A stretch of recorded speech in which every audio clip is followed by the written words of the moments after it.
조선국사의 그 찬화에 힘입어서 나라를 세우고 왕위에 오른 태조는 불교 애호, 불교 홍포를 자기의 소임이냥, 그리고 자기가 나라를 차지하게 된 그 은혜에 보답하는 일이냥 생각을 하고 열과 성을 다합니다. 그 여세 여파의 하나로서 각종 법회를 성대하게 벌리는 그런 일입니다. 유교 10분을 후뇨 10조를 내어서 후세에 들이우는 그런 열성 못지않게 자기 당대에도 각종 법회의 기틀을 마련합니다. 그 주된 행사가 팔관제와 연등법회가 되겠는데, 사실은 이 연등법회니 팔관법회니 하는 그러한 모임이 불교 이전에도 우리나라 고대 민속 신앙에 그와 비슷한 게 있었던 것인데, 불교가 들어오면서 완전히 불교의 행사로 이렇게 정착이 됩니다. 팔관회는 매년 동짓달, 말하면 늦은 가을에 이렇게 행하는 것으로 상리를 삼았고, 연등, 등불 켜는 것은 그 날짜가 가끔 변했다고 합니다. 태조 등극시에는 정월보름날 이렇게 했고, 현종 때에는 2월 보름날 했고, 또 후대 고려말 공양왕 때 와서는 4월 8일 부처님 파일날로 옮겨서 오늘까지 이 부처님 오신 날에 연등을 하는 걸로 그렇게 지금 전해지고 있습니다. 사실 생각하면은 이 연등이라는 건 등불을 켜야 되는데, 추운 겨울에는 모두 맞지가 않고 불나기가 쉽고, 그래서 이게 아마 폐지가 됐다는 걸로 듣고 있습니다.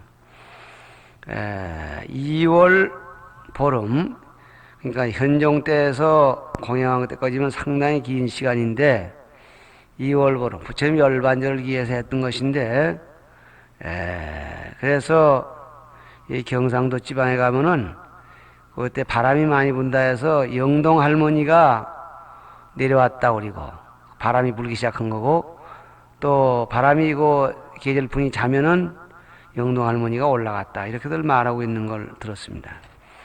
이것이 바로 등불 켜는 그런 풍속인데, 이걸 본다면은 연등이 영동이라는 이름으로 전했던 것이다, 이렇게 봅니다.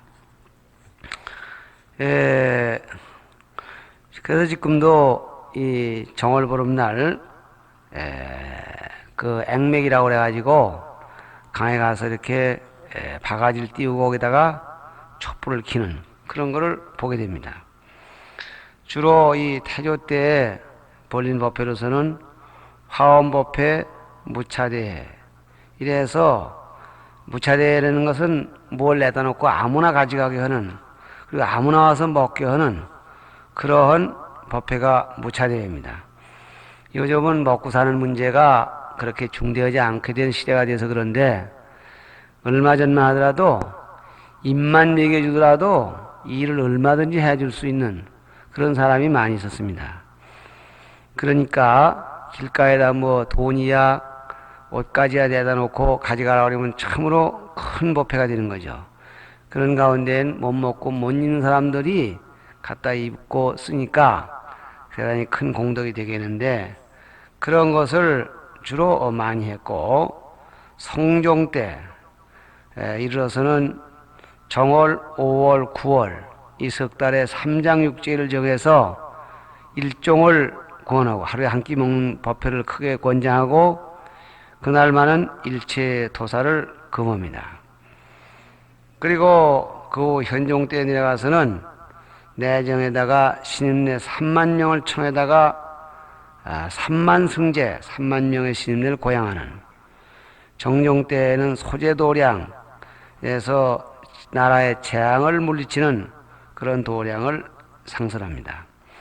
문종 때는 인왕백고자 도량이라 해서 인왕경을 설하는 100명의 대덕스님을 청에다가 경을 듣기도 하고 금강명도량, 오백나한도량, 금강경도량, 제석도량, 마리천도량, 경성에 뭐 이런 등 형형색색의 법회를 열게 되는데 고려 말에 이르기까지 그 법회의 이름이 여러 가지로 등장을 합니다. 요컨대 그 법회 내용들은 기복양제가 되겠습니다. 복을 빌고 재앙을 물리치는 그런 내용이 주가 됩니다.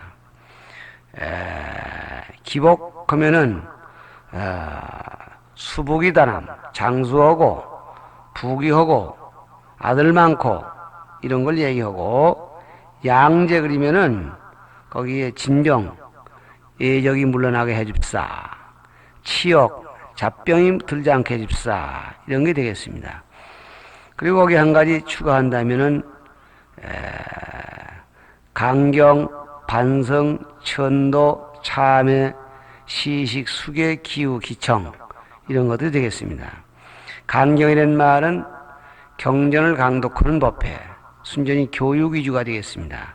반성, 스님네들을, 그러니까 스님네들이 많이 다투어 되니까 그들 가운데는 먹고 살기 어려운 분도 많은데 그분들을 모아다 놓고 고양시키는 그런 반성, 대중고양이죠. 참회 법회, 그리고 시식, 죽은 귀신들을 천도는 특정한 조상을 천도하는 것이라면, 시식은 무주고혼을 천도하는 그런 시식이죠. 수계, 기회받기 위해서 하는 것. 기후, 비가 안 올 때 비가 오게 하는 것. 기청, 날나무 장 맞을 때에 비가 좀 개이고 배시 좀 납사하는 그런 기후제, 기청제, 이런 것들이 그 당시의 대체적인 법회로서, 한마디로 말해 민중들이, 저 백성들이, 민초가 원하는 일을 부처님의 가피력에 의해서 그러한 선물을 받아내려는 그러한 소망이 담겨져 있는 그런 행사들이겠습니다. 이런 그 대법회가 열림과 동시에 승려들의 지위가 향상이 되는 것을 또 고려시대의 한 사례로 꼽을 수가 있습니다. 들쳐 한 나라가 그 국가를 형성하자면은 적절한 방법으로 인재를 선출해야 되는데, 이거를 사회제도에서는 과거라고 하고 있습니다. 그래서 이 과거 가운데에는 문과, 무과 이렇게 이게 되겠습니다. 근데 이것이 광종 때에 이르러서 비로소 승과가 생기는 것입니다. 다시 말하면 우리나라 불교 역사상 승과 제도를 처음 상설한 임금은 고려 광종이 되겠습니다. 이것은 문명이 승과가 생겼다는 이런 문장에 의해서 된 것이 아니라 광종 9년, 그러니까 소력기원 958년이 되는데, 그해 5월에 중국에서 중국 대륙 후주에서 사신 한림학사 쌍익이라는 사람이 건너옵니다. 한림학사 직책을 가지고 있는 쌍쌍날개익 사람이 와서 과거 하는 법을 이렇게 하면 좋겠다. 이래서 그 말에 의해서 과거 하는 법을 구체적으로 정착시키고 급제하는 그런 기준을 정했다고 했습니다. 그래서 그때에 아마 이 승과제도도 정착이 되었을 것이다. 이렇게 지금 이 얘기를 하는 것입니다.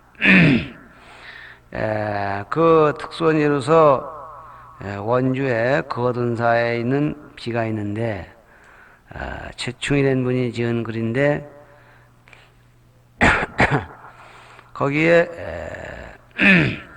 그와 비슷한 내용이 있어서 그때 그 무렵에 광종 때 승과제도가 이루어진 것 아닌가 이렇게 보는 그런 방증으로 삼습니다. 다시 말하면은 선단하지불 명시현과라 그래서 이게 뭐냐면은 단하의 불, 단하선사가 목불을 태운 얘기입니다.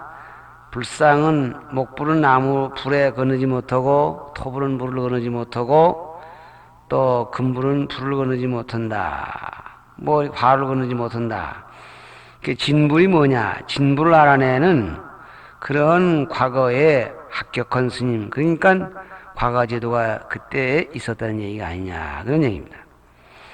그러한 과거 제도는 그저 일정한 기간에 이루어진 게 아니라 그때 왕이 과거를 승과를 베이자하면 했는데 후대 내려와 선종 원년 서력기원 1084년에 이르러서 보제사의 스님 정상, 고들정 쌍쌍, 정상이라는 분이 주청해서 이 승도들도 진사에 의해서 사회 선비들을 뽑는 그 과거가 진사법인데 진사법에 의해서 3년에 한 번씩 뽑아줍시다 그랬더니 왕이 허락했다 이런 기록이 있다고 합니다. 이렇게 본다면은 과거를 승과를 처음 시작한 분은 광종이고 3년 만에 한 번씩 하는 제도적으로 이렇게 굳혀준 분은 고려 선종이다 이렇게 보아야 할 것입니다. 어쨌든 이 고려 문헌에 승과 제도를 참 아주 이렇게 엄격하게 했는데 요즘도 승과를 운운하는 수가 있습니다만은 승과에는 크게 나누어 종선과 대선이 있습니다. 그리고 이 종선과 대선은 각각 선종과 교종이 같이 이렇게 공통됩니다. 종선은 총림선이라고도 말하는데 오교구산 그 각 파들이 자기 종파 안에서 상당한 사람을 뽑아내는 그런 그 종단적 승과가 되겠습니다. 그만하면 종사의 자격이 있다 이렇게 뽑아내는 겁니다. 그런가 하면은 선문에서도 그렇고 오교구산에서 그렇게 해서 종선을 한가 하면은 그 다음에 대선은 뭐냐면은 선종, 교종 이렇게 나누어서 각각 따로따로 뽑습니다. 그러니까 선종대선은 선종의 구산문 승도 그러니까 선종 구산문의 각 선문에서 뽑힌 종선 피선자들이 모인 가운데에서 대선을 몇 명을 뽑았는지는 모르지만 뽑아내는데 개성 광명사는 데서 그 과거를 봤고 또 교회 구산각파는 일정한 장소에 모여서 종선들이 모아놓고 한 몇 사람 뽑는데 소위 그걸 오교대선 그래서 개성 왕윤사에서 그런 과거를 보였습니다. 그러면은 선과교 공이 종선에 뽑힌 각각 자파에서 종선에 뽑힌 자가 자기 선교 기회통해서 오교 또는 구산 총회 가운데에서 과거를 봐서 합격을 하면은 첫 자리가 대선이 됩니다. 큰 대자 선택을 선자 그게 종선과 대선으로 되겠습니다. 대선에서 한 계급 올라가면은 그러니까 대선은 큰 대자 선택할 선자입니다. 대선에서 큰 대자 큰 덕자 대덕 그 위가 큰 대자 승사 대사 그 위가 무거울 중 큰 대승사 중대사 그 다음이 삼중대사 그 다음이 선의 경우는 선사 그 다음에 대선사 이렇게 7등급으로 승격을 하게 되어 있고 교에서 교 5종 교파 가운데에서 종선에 급제한 자는 일단 왕윤사 대선에 합격하면은 역시 교의 대선이 되겠습니다. 교종 대선에 첫 계급을 받게 되고, 거기서 다시 대덕, 대사, 중대사, 삼중대사, 여기까지는 선종과 똑같습니다. 그 다음에 선종의 선사에 해당되는 부분이 여기는 수자, 머리 숫자, 자리 자자. 요즘은 참선으로 다니는 사람을 수자 그러는데, 그때는 이 교학이 독실하신 분, 이런 분을 수자, 그리고 고위가 승통, 중승, 통합혈통 그랬습니다. 승통. 이래서 여기도 역시 7단계가 되겠습니다. 그러니까 구산문, 선의 구산문에서는 삼중대사 위에 선사, 대선사, 오교 가운데에서 오교에서는 삼중대사 위가 수자, 승통 그런데, 삼중대사 이상의 법계, 다시 말하면은 선의 선사나 대선사나 교의 수자나 승통이면 왕사 또는 국사로 추천될 수 있는 자격을 가지고 있고 관고를 받았다 그랬습니다. 관고란 말은 뭐냐면은 왕의 특별 직명이 되겠습니다. 이러한 이 조직적으로 말하면 국가가 인정하는 제도적인 그런 대우를 받게 이르렀습니다. 그러나 그동안 모든 분야에서 우리가 봐왔듯이 성하면 반드시 부패가 생깁니다. 여우에서 고려 태조가 후뇨 10조를 보였는데, 그 두 번째 조가 절을 함부로 짓지 말아라 했습니다. 요거를 좋은 면으로만 보면은 그 도선국사께서 지으라고 한 데에다 꼭 짓고 잘 보호하라는 말도 되지만은, 그 밑에 얘기 보면은 함부로 아무데나 절을 지어서 신라 말처럼 어지러운 상태가 나타나지 않도록 해라. 신라 말에 절을 너무 많이 지어가지고 나라가 망하는 꼴이 있었는데, 그런 지경에 이르러서는 안 되겠다 하는 것도 태조의 그 생각이었습니다. 이와 같이 해서 신라 말에 절이 민간집보다 많았다, 이런 말이 있습니다. 가가봉부리여 인인장례라, 삼국유사의 말이요. 집집마다 부처님을 받들고 사람마다 부처님께 절할 줄 알더라. 이렇게 해서 그 많이 생긴 그 절 속에서 상당한 이 원성을 샀을 게 당연하고, 특히 고려조에 들어와서 구체적으로 이렇게 참 스님네들이 사회적인 지위를 확보하고, 그러니까 그걸 이용해서 무리를 일으키는 자가 또 나오게 됩니다. 성종년간에 생존했던 최승로 상주국입니다. 그러니까 지금으로 말하면은 뭡니까? 국무총리가 되나요? 성종이 즉위한 원년 6월 달에 서력기원 981년이 되겠습니다. 내가 왕이 됐으니 선정을 베푸는데 도움될 얘기를 좀, 정책을 좀 위반해 주시오. 요즘 말로 그렇게 하문했습니다.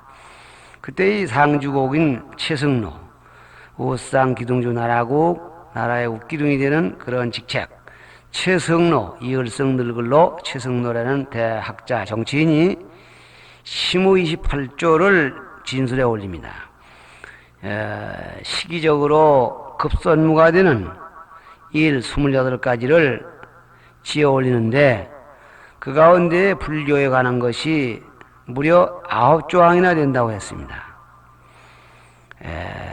그러니까 28조항 가운데 9조항이 불교에 관한 얘기고, 불교에 관한 얘기로는 한결같이 불교 사회를 좀 억제해야 된다, 그런 내용입니다. 귀로만 들으시는 입장이라 좀 답답하시겠지만은,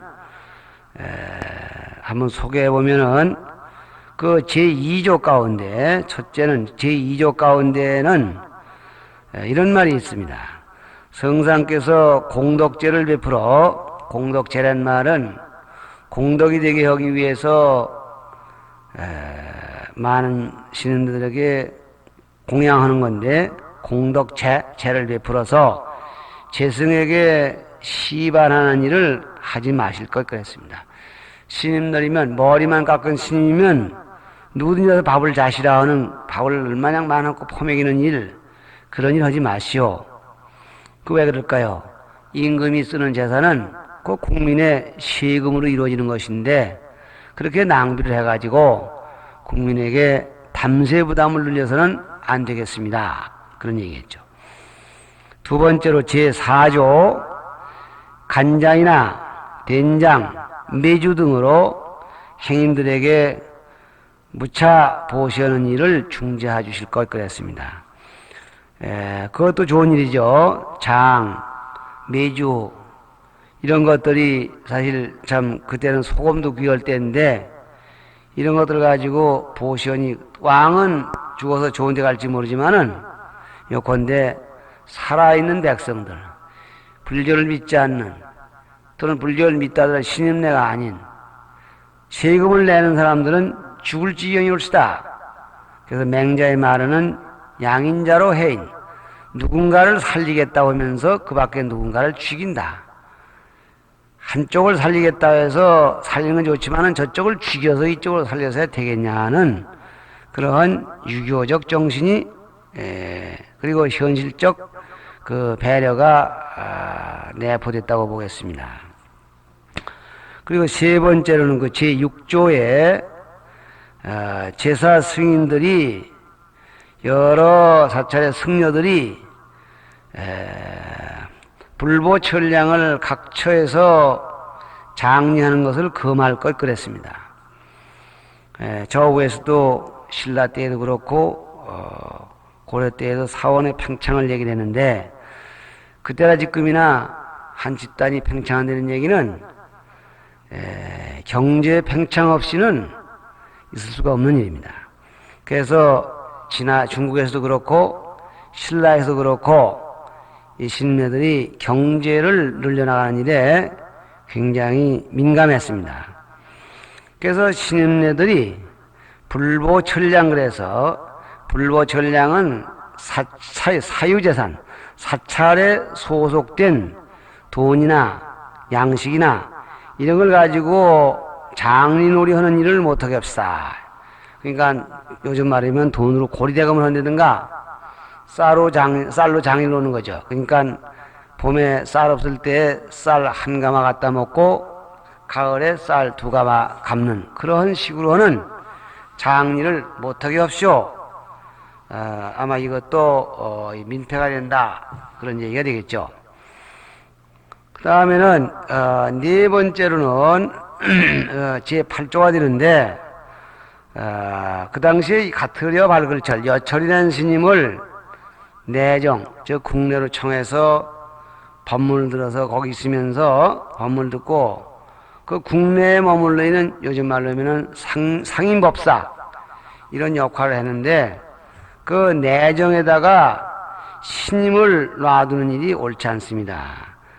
국내에는 아시다시피 왕하고 궁녀하고 왕비하고 그리고 남자가 있다면 좀 내시만 있는 법인데 신임을 거기다가 두는 것은 맞지 않습니다. 불교를 지극히 숭상하는 입장에서 스님을 국내에 청했는데 그분을 절로도로 보내라는 거예요. 풍기문란 되겠까 그런 거죠. 그 다음에 다섯째 조항으로는 다섯째 번에는 그 28조 가운데 제10조로서 승려들이 9년을 왕래하면서 민가에 지속하는데 각종 폐단을 생한다는 말이 있는데 그를 금하소서 그랬습니다. 승려들이 지위가 있고 사회적으로 보장을 받게 되니까 사방 다니게 되고 민가에도 자게 되고 그럴 때에는 각종 폐단을 낸다 그랬습니다. 이 각종 폐단이 구체적으로 어떤 것이겠는가 이렇게 말은 안 해도 대강 아시겠지만은 지금도 권력이 좀 있는 사람이 되면 권력 있는 사람보다 권력이 있는 집에 뭐 비서만 되더라도 뭐 한 동네 가서 요란스러운 것은 참 말할 수가 없는데 더구나 그때의 그 짐작을 할 수가 있는 일입니다. 그 다음에 6번째로 13조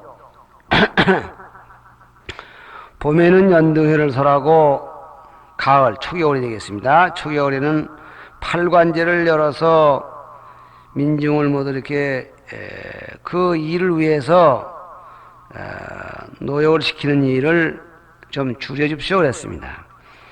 연등회를 설하더라도 거기에 대한 길 닦고 각종 부역이 있게 되고 가을에 팔관제를 시설하더라도 거기에 대한 시설로 일반 민중들을 나와서 부역을 하게 하고 하는데 자기들의 생업이 바쁜 사람들을 종교 행사에도 너무 끌어들이지 마십시오. 요즘도 이 참 어떤 목적을 위해서 개인이 희생되는 일을 하지 말아야 되는 얘기가 신문에 나오는 걸 봅니다. 예를 들자면 무슨 시위, 데모 같은 거 시키기 위해서 학생들을 끌어내지 마시오. 그런 거 같은 것도 그와 비슷하겠습니다. 하여튼 자기 개인의 생업을 가지고 일을 해야 될 사람들을 자꾸 그 종교 행사를 하기 위해서 끌어들이면은 그걸 신앙하는 사람은 좋지만은 해당하는 사람은 괴로운 것 아니냐. 그 다음에 7번째는 제16조가 되겠는데 국민이나 또는 불교도들이 절을 앞다투어 짓는 그런 인상을 갖는데 거기는 인력이나 재력이 너무 필요 이상으로 낭비되니 금지합시오 그랬습니다. 말하면은 절을 더 짓지 못하게 합시오. 이것도 불교 억제책입니다. 그 다음에는 뭐냐면은 8번째가 되겠습니다. 제18조 경전을 베끼고 불상을 조성하는데 금과 은을 많이 사용하는데 그것은 국력을 낭비하고 반사적으로 도둑질할 마음을 권장하는 게 돼.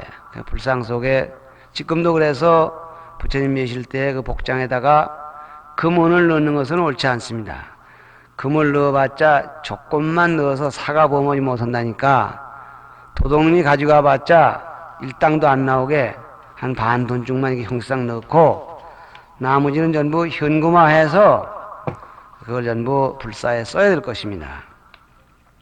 여기도 불상을 조성하거나 불령을 쓰는데 금은을 쓰지 못하게 합시오. 9번째 제20조가 되겠습니다. 불법을 믿는 것이 나뿐이 아니지만은 국왕이 그 불교를 믿는 것은 좀 차원을 달리해야 될 것입니다. 국왕 개인의 신심을 위해서 그리고 내생의 복을 심기 위해서 오늘의 백성을 괴롭히는 일은 참으로 현명하지 못합니다. 오늘 이후로부터 모두 중지해 줍시다. 다시 말하면은 국왕의 개인 신앙은 좋지만은 국가 창고에서 재정을 드러내는 일은 하지 말아 주십시오. 이런 건의를 했습니다. 시간이 돼서 여기서 잠깐 쉬겠습니다.